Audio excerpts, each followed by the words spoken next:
y'all, it's rainy outside today, but I'm thinking about summer with this strawberry rhubarb pie. Now, strawberry rhubarb pie is an old-fashioned flavor.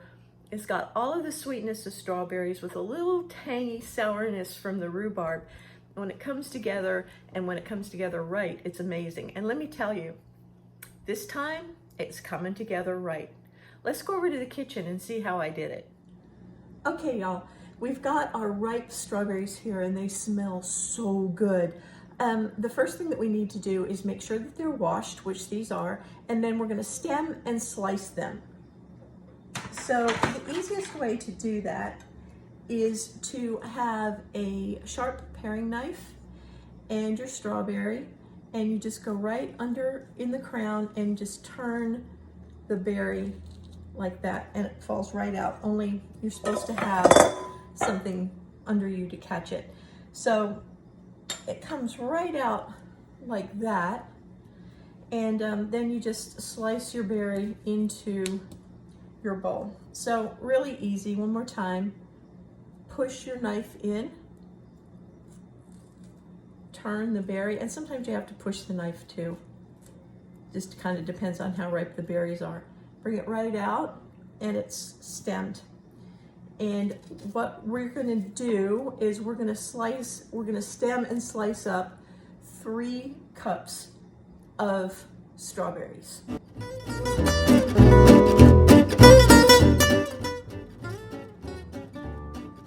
Okay, once you've got your berries all stemmed, you're just gonna slice them up, and you don't have to be exact about this. I like to keep them a little bit thick. If they're too thin, then they don't seem to, they kind of disintegrate too much for me. So I like to slice them with big berries, maybe 3 parts. With smaller berries, maybe just even in half. And I've used about 2 quarts of berries, and that gave me my 3 cups that I need for this pie.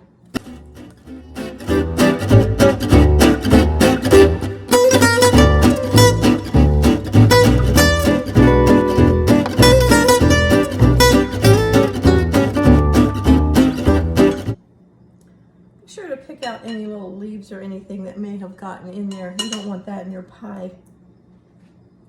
I thought I had them all before I started cutting, but apparently I didn't.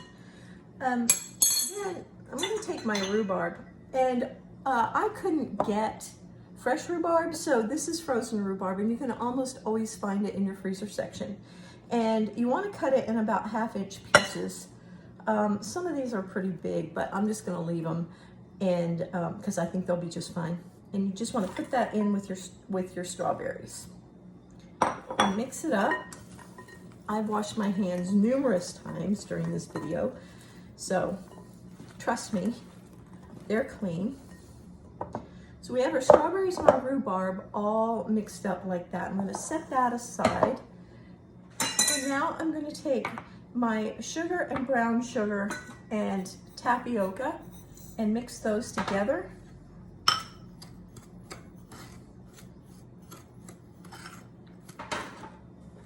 And I don't want to forget my salt. Now I'm going to take my tapioca, sugar, and salt mixture, and I'm going to put it right over the berries and rhubarb. I'm going to mix that up.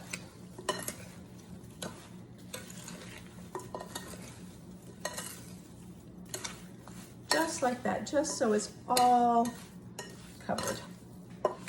The tapioca is going to absorb the juices from the strawberries and rhubarb.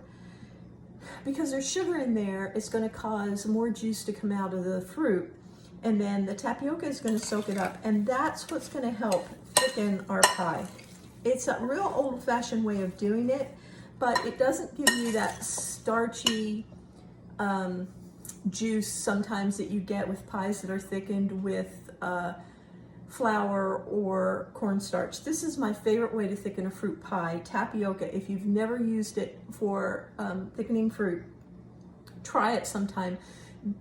get the quick cooking minute tapioca and not the great big ones, but the little tiny ones, and see if you don't love how it works. So we're just gonna stir that up. And you can see the juice is already starting to come out of it. And I'm gonna set that aside. Okay, it's been 15 minutes and our strawberries and rhubarb have gotten very juicy, as you can see, the juice. Now you can see little white dots from the tapioca in there, right? Don't worry, those white dots are not gonna be in the finished pie. All of that is gonna cook up and the filling is gonna be beautiful. It's not gonna have a bunch of white dots in it, I promise. All right, so the next thing we need to do is get our pie crust. I've got mine ready. I have a all butter pie crust recipe on Restless Chipotle, and there's a video for it on YouTube. So feel free to look at that and make that crust, or buy a crust, or however you want to do it. But you're gonna need a pie crust. Actually, you're gonna need a double pie crust. Here's my pie crust ready to go. I've got this in a, I think that's a deep dish 9.5 inch pie pan. A 10-inch pie pan would work. I think this may fill it up too much for just a 9-inch pie pan or an 8-inch pie pan. So, well, let's just see how that goes. But we're going to mix the vanilla into the strawberries. There was just a very little bit of vanilla, and it just adds a little bit of flavor.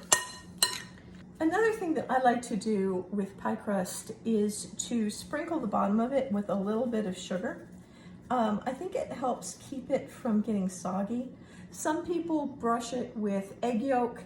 There's a lot of different ways to do it, but I've always just added maybe a tablespoon of sugar to the bottom. Make sure your pie crust is really cold. All right, now we're gonna spoon our strawberry and rhubarb mixture in there, and actually, I guess this is more pouring than spooning. Or maybe a little bit of both.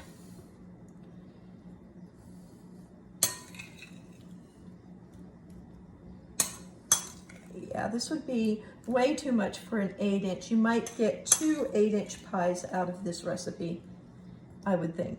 It looks like it. But you want to just pile this up in the middle because it'll flow out towards the edges as it cooks.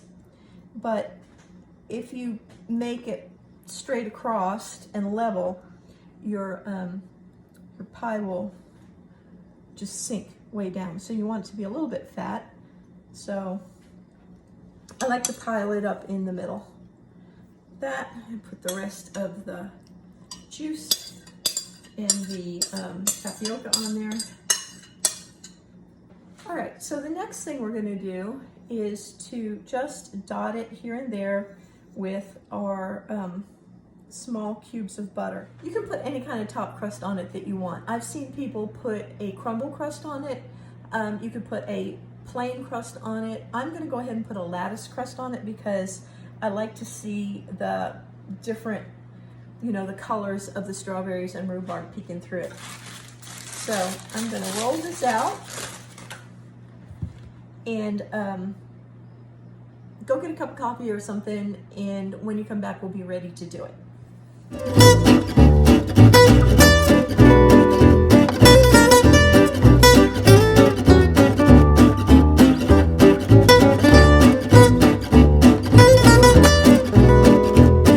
All right, in order to do a lattice crust, you need to roll your crust out so that the longest strip will go all the way across the pie, both ways. So then you're gonna figure you're gonna need how many you're gonna need across, and you're gonna need the same number down.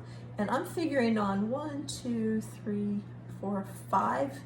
So I'm gonna try to get 10 out of this. We'll see what happens.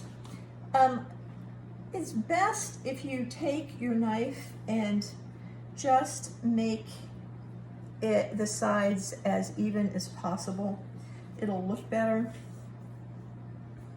I don't do these edges because they're not going to show so much. So there's one. And if it breaks, don't worry about it. You can just kind of glue it back together. And if it keeps breaking, then we'll figure something else out, right? There's two. Try to keep them even. I don't know where that came from. I have a very hard time keeping them even, and so just do your best.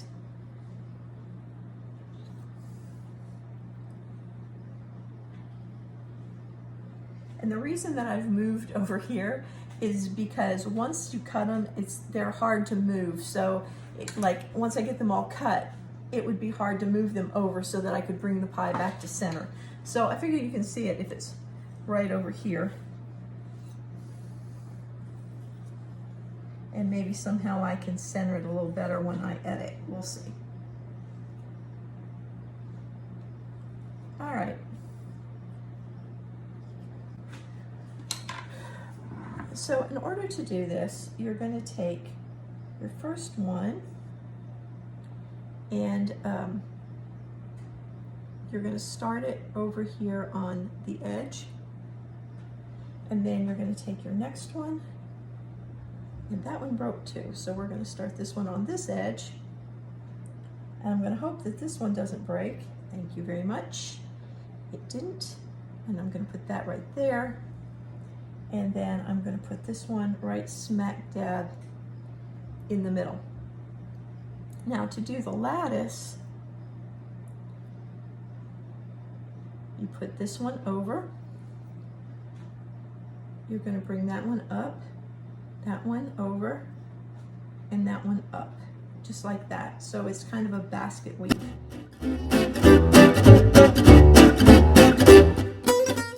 Then once you've got your crust on, you want to pinch your edges, pinch it together,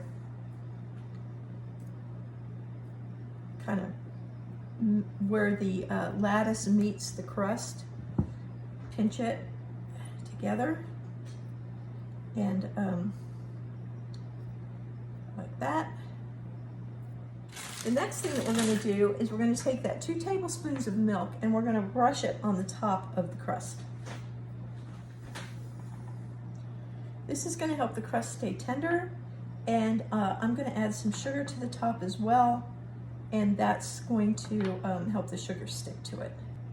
You can use milk, you can use cream, you can totally forego this part of it and not do it at all if you don't want to.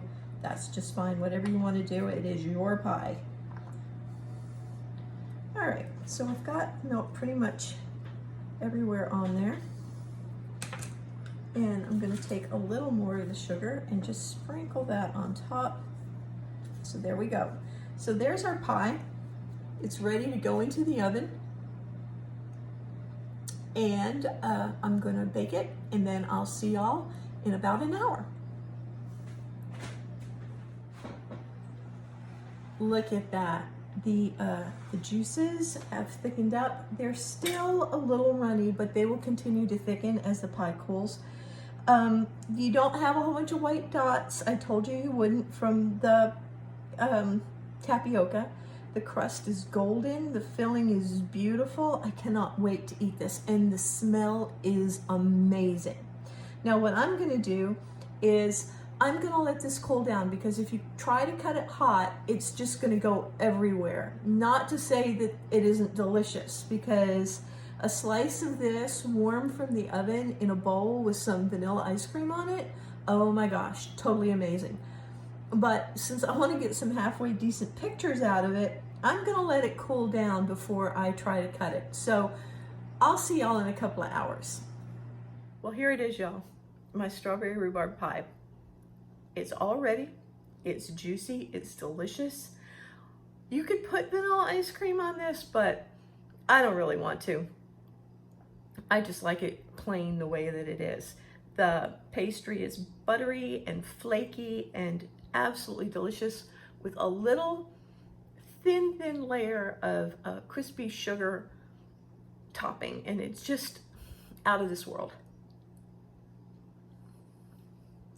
So good. Tangy, Delicious, absolutely tastes like summer. I hope you'll try it. I hope you'll love it. Don't forget to subscribe to the channel and check out Restless Chipotle. And I'll talk to y'all later. I'm gonna just sit here with this pie.